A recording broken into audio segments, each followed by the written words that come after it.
mga kauni, for today's vlog nga guys, tuturuan ko naman kayo kung paano magkaroon ng color active status sa inyong messenger. Guys, ito yung nakikita kapag naka-online ka sa messenger.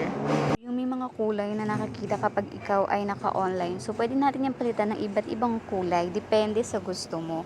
So, pero bago yan, pumunta muna tayo sa ating Play Store at i-update muna natin yung ating messenger para hindi tayo nahihirapan gamitin yung messenger natin or hindi naghahang yung messenger natin.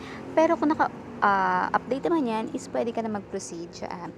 So, after mo dyan pumunta, is, ayan, madadirect tayo dito sa ating messenger and then sa menu, makikita nyo yung accessibility.